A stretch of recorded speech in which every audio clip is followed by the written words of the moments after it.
कहना चाहेंगे? सबसे पहले जो लोकतंत्र के आधार स्तंभ हैं, उन आधार स्तंभ में एक मीडिया के साथी हैं जब वो स्वतंत्र और निष्पक्ष काम करते हैं तो आप लोगों ने जो मीडिया के साथी हैं, सबसे पहले आप सभी को धन्यवाद ज्ञापित करूंगा, साधुवाद ज्ञापित करूंगा कि आप लोग आज यहाँ महाराजा बिजली पासी जन्मोत्सव कार्यक्रम में बाइट लेने के लिए उपस्थित हुए हैं। मैं राकेश चंद्राना, प्रभारी पूर्वांचल डॉक्टर अंबेडकर राष्ट्रीय एकता मंच। आज चूंकि जो हमारे पूर्वज हैं, उन पूर्वज में आज महाराजा बिजली पासी जी की जयंती समारोह हम लोग मना रहे हैं और जितने भी साथी आए हैं सबको स्वागत बंदन अभिनंदन करते हुए आप लोगों को भी साधुवाद देते हैं। जयंती समारोह के अवसर पे क्या चर्चा हुई?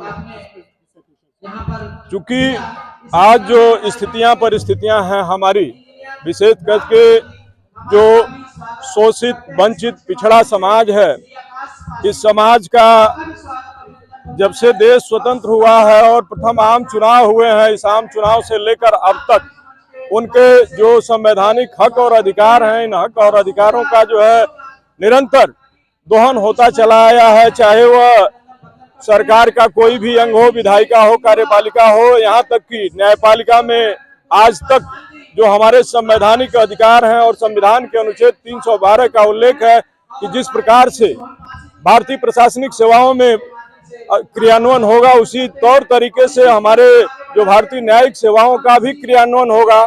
आज तक हमारे लोगों को उसमें अपना आनुपातिक प्रतिनिधित्व दिया नहीं गया, अभी खुली परीक्षा कराई नहीं गई है। तो हम आज महाराजा बिजली पासी के जयंती के शुभ अवसर पर इस बात को आप लोगों को आश्वस्त करना चाहता हूं कि हमारी लड़ाई संवैधानिक लड़ाई है और जब तक आर्थिक, सामाजिक, राजनीतिक स्वतंत्र समानता कायम नहीं होगी तब तक ये संघर्ष जारी रहेगा। और डॉक्टर अंबेडकर राष्ट्रीय एकता मंच, अखिल भारतीय पासी समाज इस बात को लेकर के निरंतर कार्यरत है और जब तक हमारे हर व्यक्ति को, हर लोगों को ये अधिकार मिल नहीं जाएंगे तब तक ये संघर्ष जारी रहेगा। 2027 का चुनाव समाज की सोच जाएगा क्या? देखिए, अब तक बड़े मजे की बात आपने किया कि पासी समाज किधर जाएगा।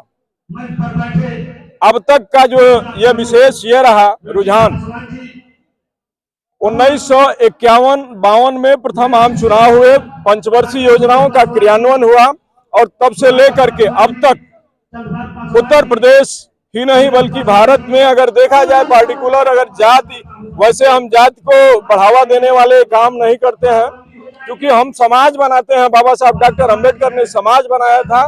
फिर भी जो पासी जात की बात आपने किया है, इस पर मैं अपना प्रतिक्रिया व्यक्त करना चाहूंगा कि देखिए, पासी जात एक पेंडुलम की तरह 1951-52 से लेकर के कभी कांग्रेस के खेमे में, कभी भारतीय जनता पार्टी के खेमे में, कभी बसपा के खेमे में, कभी सपा के खेमे में, इधर से उधर पेंडुलम की तरह लटकती रही है। और पासियों का जो विकास होना चाहिए, जो उत्थान होना चाहिए, सामाजिक, आर्थिक और शैक्षणिक विकास होना चाहिए, वो अब तक हो नहीं पाया है। हम पासियों के साथ साथ जो शोषित वर्ग है, पिछड़ा वर्ग है और अल्पसंख्यक वर्ग है, इस सभी वर्ग के जितने भी लोग हैं, जितनी भी जातियां हैं, सभी जातियों को यूनाइट करके, क्योंकि डॉक्टर अंबेडकर राष्ट्रीय एकता मंच जिस उद्देश्य से काम करता है वह उद्देश्य है शोषित, वंचित, पिछड़े समाज, SC, ST, OBC, minorities, employees federation को उसके हक और अधिकार की लड़ाई लड़ेंगे और हम पासियों को अब पेंडुलम बनने से रोकेंगे, उनको एक दिशा और दशा देंगे जिसमें वह खुद शासन सत्ता की बागडोर संभालेगा और राजनीति में अपना अनुपातिक प्रतिनिधित्व जो है उसको हक और अधिकार कायम करेगा और शासन सत्ता की बागडोर लोकतांत्रिक व्यवस्था में किसी और के सहारे नहीं, स्वयं अपने सहारे हम स्थापित करेंगे। धन्यवाद। इस जयंती के अवसर पर क्या कहना चाहेंगे? ये हमारा वार्षिक त्यौहार है। हम अपने महापुरुषों को, जो पराक्रमी राजा रहे हैं, उनको ये त्यौहार मनाते हैं अपने लोगों को जगाने के लिए, जैसे उनके अंदर ये भावना आए कि समाज को उचित नेतृत्व प्रदान कर सकें। और एक तरह का हमारे ये ट्रेनिंग प्रोग्राम भी होता है कि अपने लीडरशिप को हम डेवलप करते हैं। लोग वक्ता में आते हैं, लोग अपने भाषण देते हैं और समाज को जगाने का काम भी करते हैं। हमारे सामने उदाहरण भी हमारे प्रस्तुत करते हैं, जैसे हमारे तमाम महापुरुष जो संविधान निर्माता हुए हैं और राजा महाराजा हुए हैं, समाज सुधारक हुए हैं, इन लोगों को हम याद करते हैं और अपने समाज का उत्थान करने की कोशिश करते हैं।